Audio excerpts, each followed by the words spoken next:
अस्सलाम वालेकुम guys, welcome back to my channel. Hope you all are doing great. आज की वीडियो में सीखेंगे how to make perfect dough for pizza, naan, buns etcetera.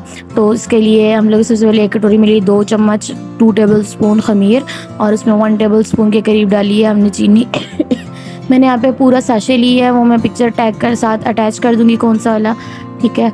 और उसके अंदर मैंने 1 कप से थोड़ा सा कम गर्म पानी डाला। गर्म पानी डाल के मैंने इसको मिक्स किया है। अच्छे से मिक्स करने के बाद हम इसको ढक देंगे ताकि खमीर जो है वो एक्टिव हो जाए, ईस्ट एक्टिव हो जाए, ठीक है। 10 मिनट के लिए मैंने इसको ढक दिया। यहाँ पे मैंने परात में 1 किलो के करीब लिया है, 1 किलो लिया है मैदा और इसमें मैंने डाला है 3 to 5 टेबल स्पून के करीब ऑयल।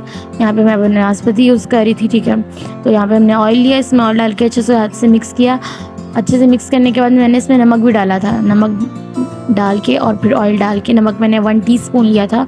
अच्छे से मिक्स किया। यहाँ पे 10 मिनट हो गए थे तो मैंने खमीर में चम्मच हिलाया था, ये देखें ये एक्टिव हो गई थी। तो अब मैं थोड़े थोड़े डाल के पहले इससे आटे को गूंदूंगी, ठीक है।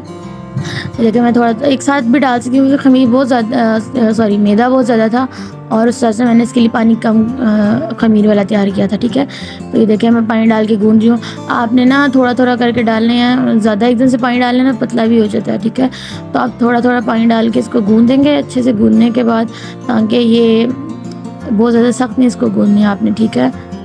तो सबसे पहले मैंने खमीर वाले पानी डाल के गूंदना शुरू किया था। अब यहाँ पे मैं दूसरा पानी लेके थोड़ा थोड़ा डाल के आटा गूंद रही हूँ, ठीक है। आपने एक साथ ज़्यादा सारा पानी नहीं डाल देना क्योंकि कभी कभी आटा बहुत नरम पड़ जाता है, इससे बहुत पतला हो जाता है। तो आपने थोड़ा थोड़ा पानी डाल के गूंदना है। जैसे यहाँ पे मैं गूंद रही हूँ तो मेरे ऑलमोस्ट लगे थे 2.5 से 3 कप पानी में मैंने ये 1 किलो के करीब आटा गूंदा था, ठीक है। 2.5 से 3 कप पानी मुझे लगा था। तो देखें मैं इसको बिल्कुल अच्छे से गूंद रही हूँ ताकि आपका आटा बिल्कुल सख्त ना रह जाए।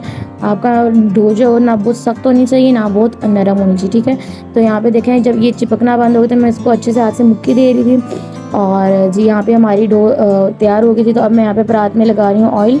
पहले मैं नीचे ऑयल लगा रही हूँ ताकि जब मैं डो उस साइड पर करूँ तो नीचे चिपकना चाहिए, ठीक है। अब मैं पूरी डो पे अच्छे से ऑयल लगा दूँगी हाथ की मदद से, ब्रश की मदद से, ठीक है। अच्छे से आपने इसको ऑयल से कवर कर देना है ताकि ये जब फर्मेंट हो तो ये बर्तन के साथ चिपके ना, ठीक है। तो मैंने अच्छे देखें पूरी डो को ऑयल लगा के इसको एक पेड़े की शक्ल दे दी है। और पानी हमने बहुत ठंडा नहीं लेना, ठीक है। इसमें ये भी चीज़ का ख्याल रखना, ठंडे पानी से ना डो सख्त हो जाती है। मेरे साथ हो चुका है ये, ठीक है। तो मैंने इसको अच्छे से ऑयल लगा के इसको मैं कवर कर रही हूँ रुमाल से और मैं इसको छोड़ूंगी तकरीबन 1.5 से 2 घंटों के लिए, ठीक है। 1.5 से 2 घंटों के लिए हम इसको गर्म जगह पर रखेंगे कवर करके ताकि ये फर्मेंट हो जाए अच्छे से, ठीक है। तो यहाँ पे मैंने इसको कवर कर दिया और अब यहाँ पे मैंने 1.5 से पौने 2 घंटे बाद मैंने डो निकाली थी, अच्छी खासी राइस हो चुकी थी।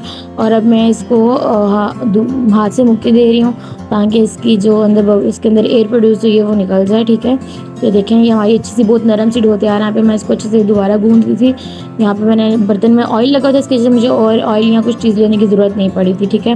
तो 1 किलो आटे से जो मेरे पास डो आई थी वो 3 लार्ज पिज़्ज़ा साइज़ की आई थी, ठीक है। और यहाँ साथ में 1 नान बनाया था, ठीक है। आई होप आपको वीडियो पसंद आई होगी। अगर आपको वीडियो पसंद आई तो वीडियो को लाइक कर दीजिएगा, चैनल को सब्सक्राइब कर दीजिएगा, बेल आइकन को क्लिक कर दीजिएगा। Thanks for watching.